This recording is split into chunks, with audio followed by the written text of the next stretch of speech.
বন্ধুরা, এই হলো জাপানি মিয়াজাকি আমের গাছ, যা কি পটের মধ্যে রয়েছে, 16 ইঞ্চি পটের মধ্যে রয়েছে। তো আজকে ডিসেম্বর মাসের একদম শেষ দিন 2025কে আমরা টাটা জানিয়ে আজকের এই প্রতিবেদনটা আপনার কাছে নিয়ে এসেছি। আর আপনারা দেখছেন তপোবন গ্রুপস ইউটিউব চ্যানেল। তো এই চ্যানেলের আজকে দেখাবো কি পরিচর্যা করলে আম গাছের মধ্যে ভরপুর মাত্রায় আমের বোল আসবে এবং আম ধরবে। তো এই হলো মিয়াজাকি আম গাছ, যার মধ্যে ফুল দিয়ে দিয়েছে।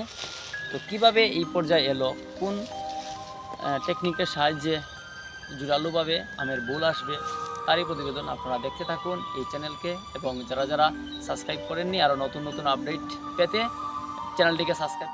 তো বন্ধুরা, টেকনিকটা আর কিছুই নয়, একদম সহজ ব্যাপার। এই দেখুন, এটা একটা ব্যানানা ম্যাঙ্গো, এটা কিন্তু গতবারের একদম ফার্স্ট সিজনের।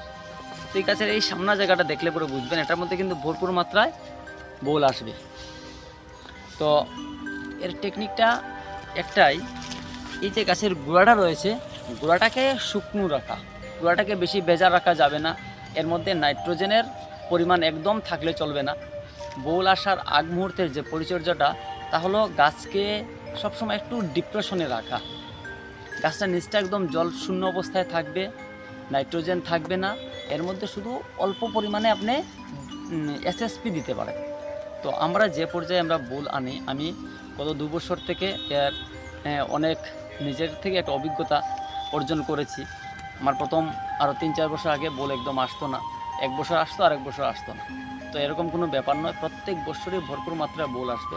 তো আজকের ভিডিওতে আপনারা জানবেন কিভাবে ভরপুর মাত্রায় বোল আসবে।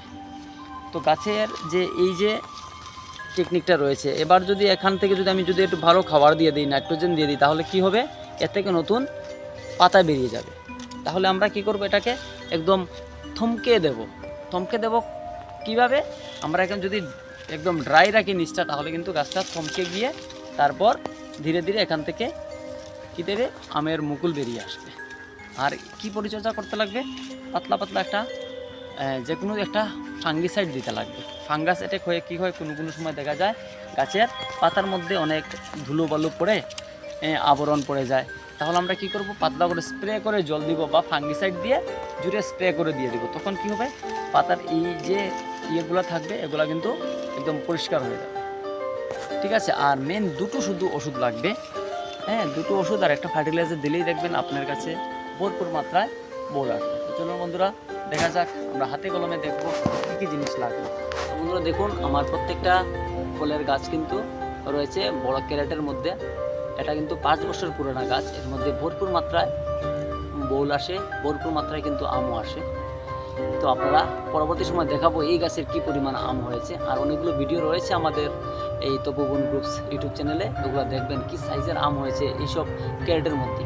তো বন্ধুরা, আমরা বোল আসার জন্য একদম গোড়ার মধ্যে যে জিনিসটা দেবো, এটা হচ্ছে এসএসপি, সাদা কালারের যে সারটা, এই সারটা এটা আমি অলরেডি আগে দিয়ে দিয়েছি। তো এখনও কিন্তু সময় শেষ হয়নি, এখনও কিন্তু আপনারা যদি এই প্রক্রিয়া অবলম্বন করেন, প্রচুর প্রচুর বোল আসবে। এই পরিমাণ, একটা আইডিয়া, এই পরিমাণ এখানে 50 গ্রামের মতন হবে এই সাইজের গাছের মধ্যে। এই সাইজের গাছের মধ্যে আমরা এই সাইডে অর্ধেকটার মধ্যে এসএসপিটা এইভাবে দিয়ে দেবো। ঠিক আছে। এখানে দেখুন একটা বড় একটা আমের গাছ রয়েছে, এটা হচ্ছে কিং অফ চাকাপাত, অনেকগুলি আম ধরেছে এই টবের মধ্যে। আমরা এইভাবে এটাকে এসএসপিটা দেবো। তো প্রতিটা গাছে আমরা এইভাবে এসএসপি দিয়ে দেবো। ঠিক আছে। আর কি করব, আর আমরা এই সাফ পাউডারকে মেশাবো এই দেখুন, একটা মিরাকুলারটা আমি গতবারও দিয়েছি, গতবারের এই প্যাকেটটা রয়েছে। এই দুটি জিনিসকেই আমি মিশিয়ে স্প্রে করি। আর কিন্তু অনেক কিছু হ্যান অনেক কিছু লাগবে না, এই সিম্পল দুটি জিনিস দিলেই কিন্তু অনেকগুলো বোল আসবে। তো এটা মেশানোর একটা সিস্টেম আছে, ভালো করে কিন্তু জলের সঙ্গে মিশিয়ে তারপরে দিয়ে দেবে। তো চলুন দেখা যাক কীভাবে এগুলো মেশাতে লাগে। তো এবার হলো ওষুধ মেশানোর পালা। তো ওষুধ আমরা এই সাফ ফাঙ্গিসাইডটা নিয়েছি, আর এখানে রয়েছে মিরাকুলার। এই মিরাকুলারটা প্রতি লিটারে 2 ml করে, এবং এই সাফটা পার লিটারে 2 গ্রাম করে আমরা দিয়েছি। তো সবচেয়ে বড় ব্যাপার হলো ওষুধ নয়, বড় ব্যাপারটা হচ্ছে ওষুধ মেশানোর যে টেকনিক, ভালো করে জলের সঙ্গে মেশানোটা প্রয়োজন।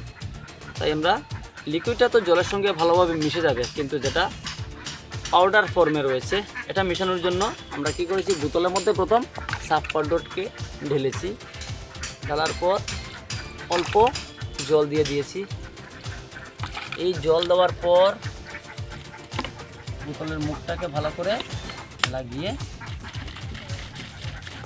এইভাবে করে ভালো করে মেশানো দরকার।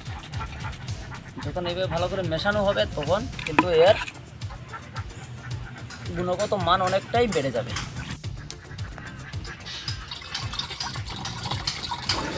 তো ভালো করে মেশানোর পর আমরা এগুলা ঢেলে দিয়েছি স্প্রে মেশিনের মধ্যে। এগুলোকে স্প্রে করা হবে, সপ্তাহে একদিন আমরা স্প্রে করব।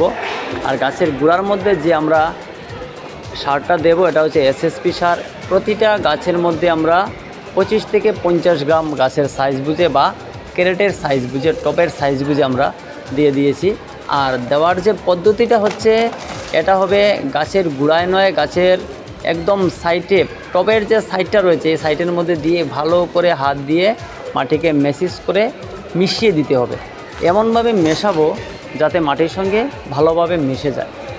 ধীরে ধীরে আমরা মিশিয়ে দিয়েছি এবং এর মেশানোর পর আমরা এটা আনুমানিক 6 থেকে 7 দিন পর পর একবার হালকা জল দিয়ে দেব, যা জলের সঙ্গে মিশে গাছের গোড়ায় গোড়ায় চলে যাবে। এই দেখুন আমরা অনেকগুলি গ্রো ব্যাগের মধ্যেও গাছ কিন্তু রয়েছে, এই গাছের মধ্যে আমরা অনুরূপভাবে দিয়ে দিয়েছি। মাটির টবের মধ্যে কিছু গাছ রয়েছে, এগুলোর মধ্যে যেভাবে আমরা এই এসএসপি সারকে দিচ্ছি।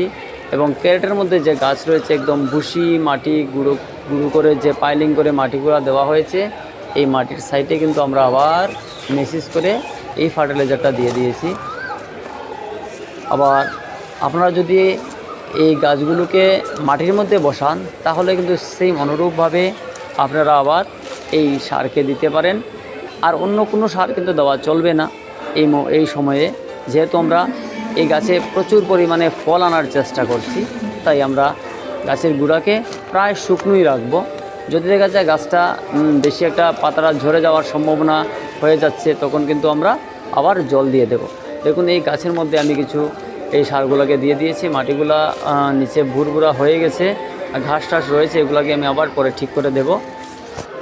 আপনারা দেখলেন কীভাবে আম গাছের প্রচুর পরিমাণে ফুল আসবে। তো আমি যে টেকনিকগুলো বলেছি এগুলো কিন্তু আপনারা নিজেরা ট্রাই করবেন, প্র্যাকটিস করে দেখবেন আসলে কি আসে কিনা। আর আপনারা কিন্তু প্রত্যেকেই আমাকে কমেন্টে বলবেন যে কীরকম হয়েছে আপনাদের গাছ, তার আপডেট দেবেন। আমি আপনাদের প্রতিনিয়ত এর উত্তর দিতে থাকবো। তো বন্ধুরা সবাইকে আবারও ধন্যবাদ জানিয়ে আমার এই প্রতিবেদন এখানে শেষ করলাম। ধন্যবাদ।